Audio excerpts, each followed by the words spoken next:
Never forgets to tell that story when we see each other, but thank you. 10 years ago, I had just been appointed the Associate Lab Director for Energy at Pacific Northwest National Lab, and my first official duty was to attend a meeting that the lab was hosting for the Department of Energy's Office of Energy Efficiency and Renewable Energy down at Skamania Lab. Not a bad gig. Drove down there. But the speaker at that conference was our luncheon speaker today.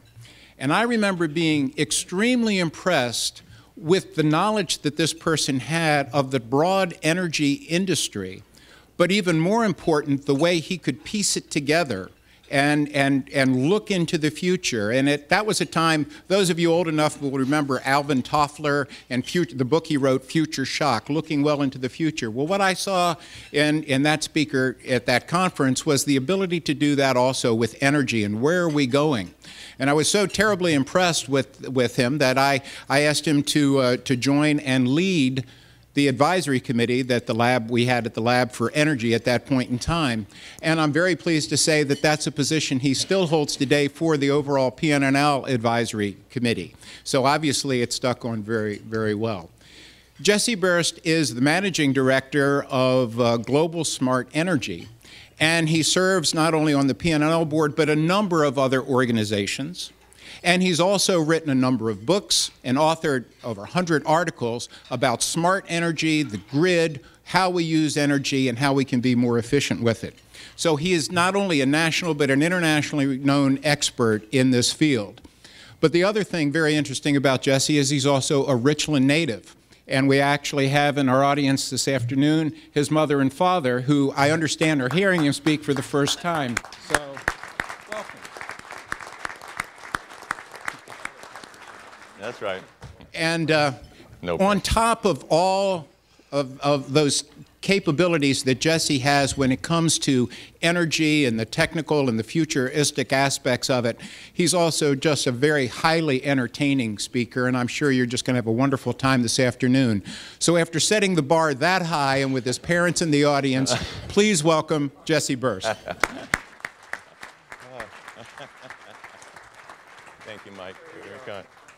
Oh, that was so courageous of Mike to give me that kind introduction, given that there's a number of people out at the lab who still have it in for Mike for introducing such a troublemaker. So you may want to duck out the back door as you come in. Thank you for the chance to be with you today and to talk about this revolution that's sweeping around the globe, this transformation of our electric power system. It's become the fastest growing sector, the biggest new industrial opportunity of the century. And I wanted to tell you just a little bit about it and why it might be important to you in your career, in your company, in your community, and why you might want to become part of the dialogue during this crucial period when we're making so many important decisions. And for perhaps the best way to help understand how historic this time is, didn't he tell you I had great skills? You're welcome. The best way to help you understand is to think back to the first electrical revolution, the electricity 1.0. So I'd like you to imagine what life must have been like before electricity. It was dark, it was dirty, it was dank, it was smelly, it was painful.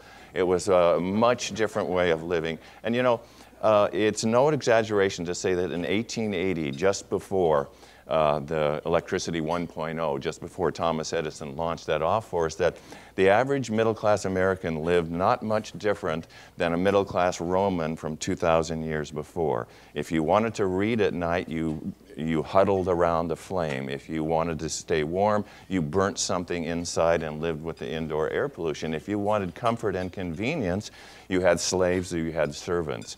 And then came electricity, and it transformed everyone's lives. It became It's the single greatest leap in lifestyle and comfort that we've ever known historically. It was such a great change that only 30 years later, at an exposition in Chicago, they erected this edifice to man's greatest inventions, and they inscribed on the front of it this inscription about the two greatest inventions of man, fire and electricity, and they called electricity the greatest servant of man. That's how profound a change it had made in their lives. And think also about the crucial technology decisions they made back in those days of Thomas Edison and Nikola Tesla and George Westinghouse. And AC versus DC. Well, maybe we could plug these things in. What should a plug look like? How are we going to organize these businesses? The decisions they made then reverberated for decades, in some cases centuries. We're still living more than 100 years later by some of those decisions they made. And it wasn't just technology decisions, it was business and policy decisions as well. How are we going to regulate this? How are we going to organize our business? How are we going to attract enough money to build power plants that give power to every single person in the country and essentially to run a wire to virtually every building in the country? But we figured those things out. And here was the formula that worked for us, and it's better energy technology plus better energy policy equals a better standard of living. And that formula is still working. We need both sides of that equation. It's not enough just to have technology. We've got to have the right policies as well. And we're making those kinds of decisions. When an industry goes through a transformation, like the one we're in right now, you get these few years when you make these new decisions and you launch off, and then they reverberate for decades to come. So since I'm going to talk about the future, I should give you some of the special words that we use as pundits and prognosticators. And one is vujade. That's the eerie feeling you've just seen something you never want to see again. And there's prestalgia. That's the wistful longing for something that hasn't happened yet. Anticipatment. That's when something doesn't live up to the hype. I think there's some iPad fans who are maybe having a little anticipatment today that the announcement wasn't that cool. And then there's the Doppler effect. That's the tendency of stupid ideas to seem smarter when they come at you very rapidly. So. You know, we are reinventing every aspect of electricity, how we make it. Electricity 1.0 makes power in these big centralized plants. They're aging, they're dirty, most of them use fossil fuels. Electricity 2.0 still has centralized power plants, but it makes, it also has a lot of distributed power, distributed generation, much closer to the customer, much smaller. So now we've got power flowing in all sorts of ways, not just from central generation down to the customer, but from the customer's rooftop back up into the system. So it's a much different system, and it requires a smart grid if we're going to get all of this power shifting and trading back and forth. We're also rethinking how we're using it. We're learning to use electricity much more efficiently than ever before. Electricity 1.0 is very inefficient. If you put 100 units of energy into a fossil fuel power plant, by the time it gets down to doing some useful work, often as little as only 10 energy units are left.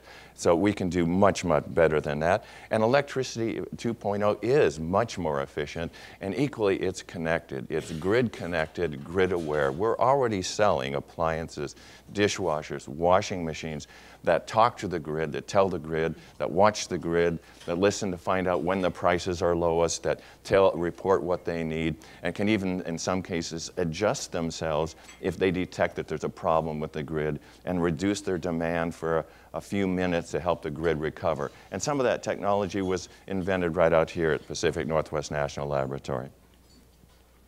We're also reinventing and rethinking what we use it for. Every day we invent new ways to use electricity.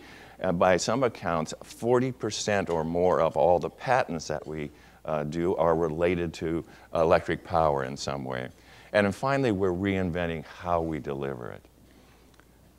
So since I'm going to talk about how to transition to the smart grid, I'll mention these important laws of transition. There's the law of bureaucracy.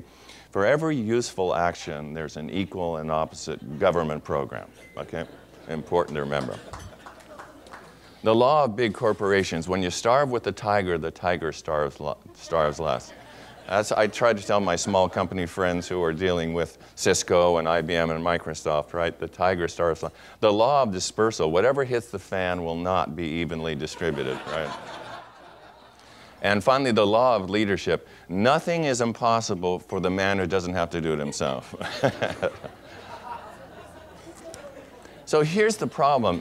Grid 1.0 isn't keeping pace. It was invented in the age of Eisenhower. It was designed in the age of, invented in the age of Edison, designed in the age of Eisenhower. It was installed in the age of Nixon. And until about 5 or 6 years ago, we didn't do anything between the 70s and now. And think about the amazing advance in power and capability between the electric adding machines that a bank used in the 1950s and the server farms they use today that can transact millions of transactions in a second. Or think about the difference in power between the smartphones, the princess phones in the 1950s, and the smartphones that we carry around in our pocket. Or between a turboprop of the 1950s and a stealth jet. And then consider the difference in power between a substation of the 1950s and a substation of today. I think you see the problem.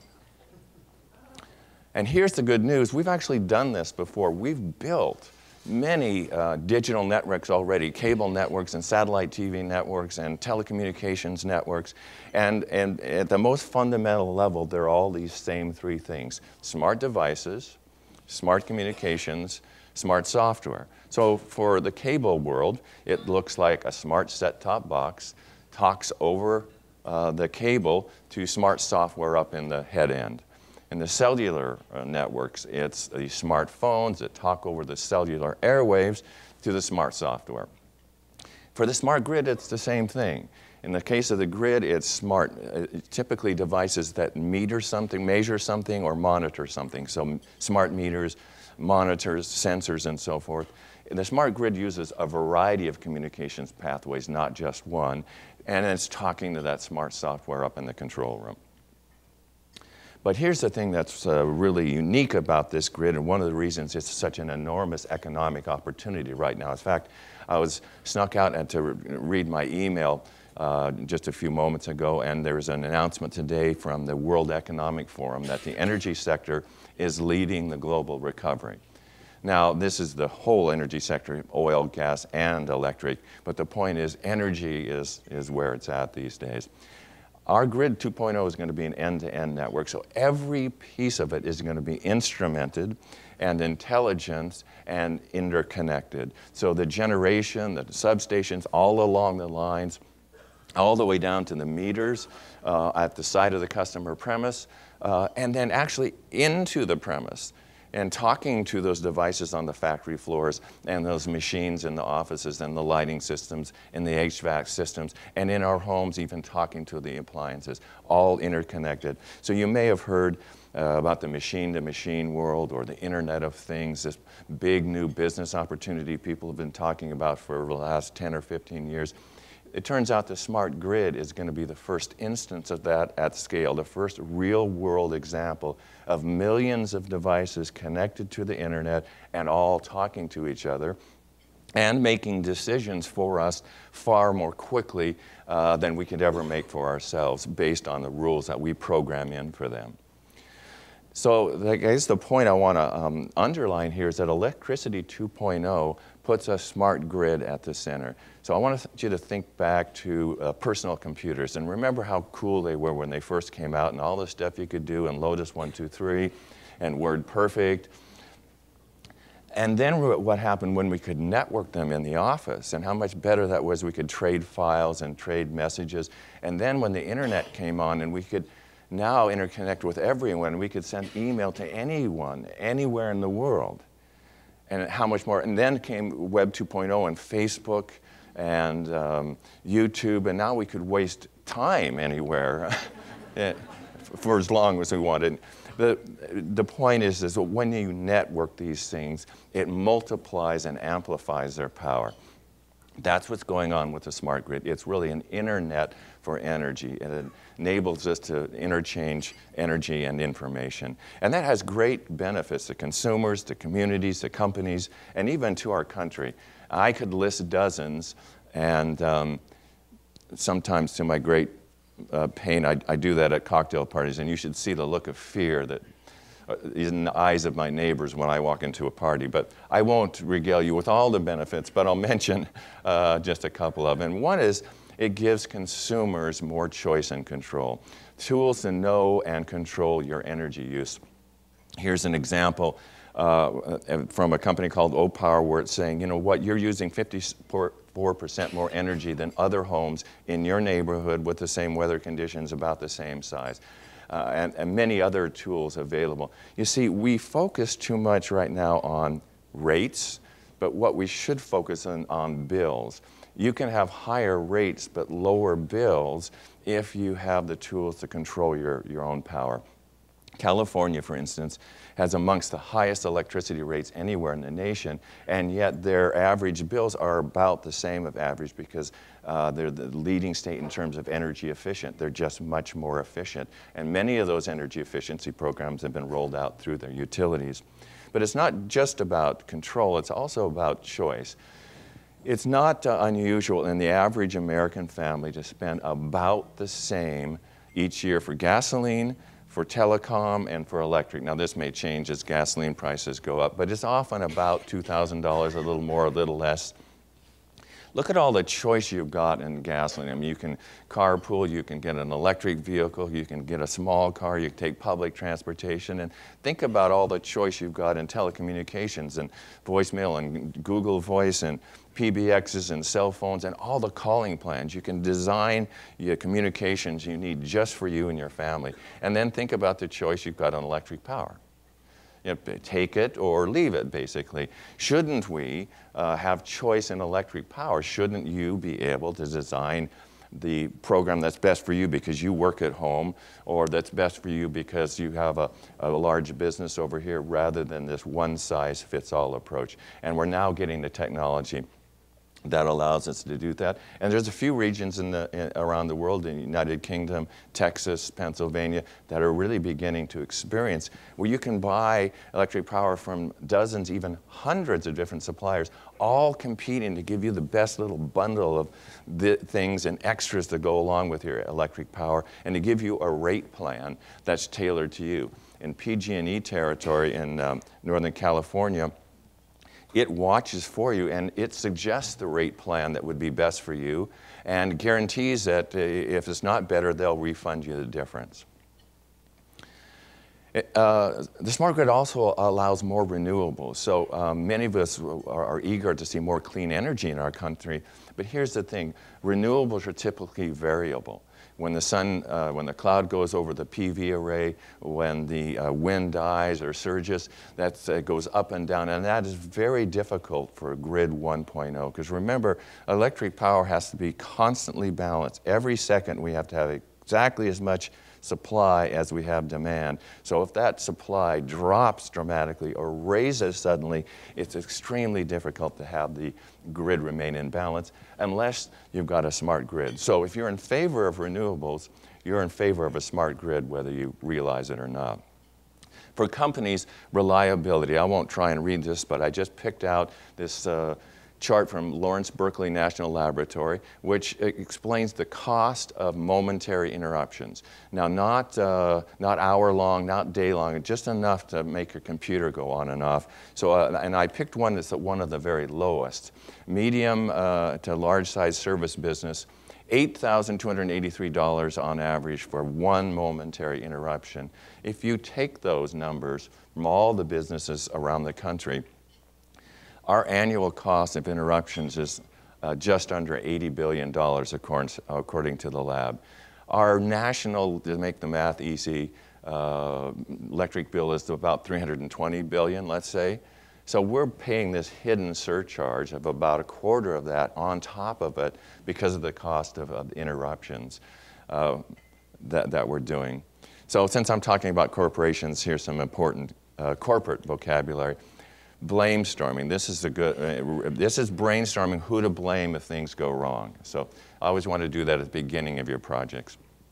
Chrono-optimism, that's perpetually underestimating the time to accomplish things. Osmosis, that's gradually migrating to success by kissing up to the boss. Okay? And seagull managers, they fly in, crap on everything, and fly away, right? So. Also, company, more jobs. So first of all, electric power is the foundation for all the jobs we really want, the clean, high-tech jobs of the future, the digital economy, e-commerce, all those things depend on digital-grade quality. In addition, the smart grid is one, and electric power 2.0 writ large is the fastest growing sector in our economy right now. So it's producing more jobs of its own. There's a number of studies like the ones that you see there that have proven this, and I mentioned the note from the World Economic Forum today. Many people predict that this smart grid market, already huge, will double in the next 5 years or so. So this is one of the real gold rushes. And not only small companies everywhere rising to invent new products, but all the big boys, the IBMs, the Ciscos, the Microsofts, the Oracles, they are all rushing into this sector. And I wanted to alert you to that because often there's things in adjacent sectors that can be applied to electric power, given how similar this is to the many other digital revolutions that we've gone through. I'll finish on benefits, just mentioning the one benefit to our country for those of us who don't like the fact that we're financing both sides of the war. We're sending our oil money to hostile nations and then sending troops to defend against them. If we ever want to have freedom from fossil fuels, we have to electrify our transportation. That requires a smart grid. If you and 2 or 3 neighbors were to go buy an EV tonight and then go home and plug them in, all at the same time, it might literally blow the pole top or neighborhood transformer, because those EVs, when they're charging, pull about as much power as a house. So that would be like suddenly having 3 or more houses plugged down. Now, it's something that's manageable, but a smart grid is something that really helps with that. McKinsey & Company estimates the annual benefits at about $131 billion. Now, that's not the benefits to the environment, that's not the societal, that's not the possibility of better jobs, that's the hard dollar benefits that we get from this. The cost, roughly a quarter of that. Which brings us to the top 5 all-time questions we can't answer. Number 5, what's the speed of dark? So, where do you write a reminder to yourself to buy more Post-it notes? Why were the 3 musketeers always fighting with swords? Did they lose their muskets? If love is blind, why do we sell so much lingerie? But if our country needs a modernized grid, how are we going to pay for it? And that's the big problem. The traditional utility business model won't sustain a modernized power system. We're asking our utilities to spend more, to modernize, to build a smart grid, to do energy efficiency, to get ready for electric vehicles, to decarbonize the fuel and clean up our generation, and of course to provide service to anybody and everybody, but of course without raising rates. So they spend more, but often when utilities become more efficient, that means they sell less electricity, and in most parts of the country, that means they make less. So they spend more and they make less. So this is a business crowd. I think you can do the arithmetic as well as I can. That's not a long-term business model, and it means we're going to be falling behind. So we've got to find ways to incentivize utilities to allow them to invest in energy efficiency. So right now our regulations say if you become more efficient in most parts of the country, you're going to make less. Now, most of you probably own some utility stocks, whether you know it or not, in your mutual fund or your 401k or your pension plan. And I'm sure you would not like to see your returns go down because of that kind of problem. So we've got to find a way to rewrite the rules to allow utilities to get rewarded for investing in efficiency. I guess the way to say it is we've got to regulate for the future we want, not the past we came from. And the past we came from was grow and build. We set up regulations that said, if you'll take the risk of building and building and building all this stuff, we'll give you a regulated return. We'll guarantee your return. That'll make it safer. And that's how we attracted the capital to build and build and build for all those decades. But now we want to do more with less. We want utilities to get more out of their existing. So this is what I wanted to just say. Today, being efficient penalizes utilities, and can't we find a way to reward them for doing the right thing? Financial incentives. We can, if you're interested, we can offline talk more about this in more detail or during the Q&A session. I did want to kind of summarize this regulatory and policy challenge, because I make more than my fair share of politician jokes, I'm sure, but in reality, I just want if not the hardest job. I mean, getting 3 Americans to agree on the same thing, much less millions of them that come along the same direction, is an enormous challenge. So I actually respect the policymakers and the difficulty. And here's one of the problems. Here's the rate of change of technology. It just keeps accelerating. But the business rules tend to have a much slower rate of change, and then social conventions change at an even slower pace, and then political and policy changes at an even slower rate. In fact, depending on which administration is in charge, it can even go more like that. But that's not. So, which brings up these political and the definitions. The first, there's salmon legislation. That's these bills that just swim upstream to die, right?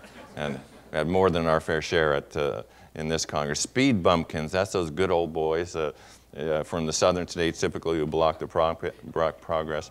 Ignoramus. That's somebody's stupid ananas. And then tediocrity. That's the ability to be tedious and mediocre at the same time. So. Speaking of the Republican, the Democrats aren't having primaries. They're just as bad, trust me. So our choice is, will our utilities be a path to a future or an obstacle to our prosperity? And here's the thing. We've entered the electricity economy. Take a look at this chart. 1950, 20% of our economy was directly dependent on electricity. By 2008, it was 60%. We're on our way to 2/3. We've entered the electricity economy.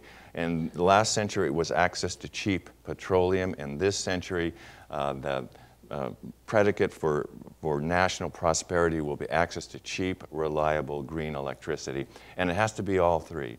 If it's just cheap, or if it's not reliable, or if it's cheap and reliable but not green, you end up with Beijing.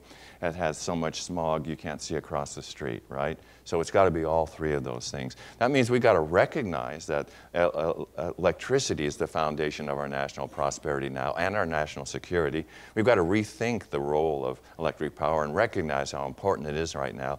And then we've got to renew our regulations and our companies for that new world. And by the way, the world is not waiting for us. New Zealand is 100% smart meters. Sweden is 100% smart meters.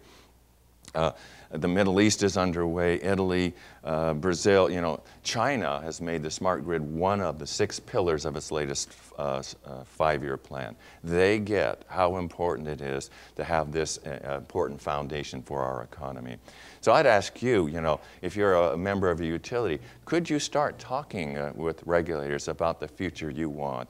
Because we're about to enter in a period when the rules are going to change. They're going to change very rapidly. And if the utilities don't become part of the dialogue, somebody else is going to write the rules for them. And I think they should be part of the conversation. So suppliers and vendors, can you leapfrog yourself? Is there something you can do who could become part of this new revolutionary time? Or if you're a latent entrepreneur, as we say, is this the time you might be able to start that company? And if you're influencers, could you talk to regulators? Could you say, we need a modern grid? We need a modern electric power system. Chattanooga is building one. Austin is building one. Korea is building it. Shouldn't we have it in our community so we can be competitive as well? I'll finish up with a story about Rick Smalley. I got a call from him mid-2000s. He's the Nobel Prize winner who invented discovered Buckminster fullerenes, the buckyballs they're called. They were the foundation of nanotechnology. And after he got his Nobel Prize, and with that fame and notoriety and a chance to travel around, he asked himself, what is the biggest thing I could work on next? And he became convinced that the energy was the #1 problem, the #1 issue that we should all be working on. First, because of all the implications it has, but also because it's the foundation, or it contributes to so many other issues, to poverty, to education, even to peace. We fight so many wars over resources. What if we could make energy and electricity cheap and abundant for everyone? And I think we can. We've got that technology at hand. The further he got down the energy path, the more Rick realized that we've got to serve that energy up in the form of electricity, because that's when it's most useful. That's when it really unleashes things. And that's how I, as a smart grid guy, ended up at this conference with all the other energy folks. Sadly, Rick died just a few weeks before the conference, but I take it as an inspiration that this man, even in his last days, was working to help the world realize how important energy is to us, and electricity. So I say there's nothing more important than getting electricity right during these formative years as we change this whole system. And so we've got some decisions to make, and they are going to change. They're going to chart our course for decades to come. The standards we set now, the companies we form together, the partnerships. I hope you'll decide to be part of this important dialogue. Alan Kay said famously, the best way to predict the future is to invent it. And this is the chance when this industry, electric power industry, is reinventing itself. And you can be, and I hope you will be, part of the dialogue. And with that, maybe we...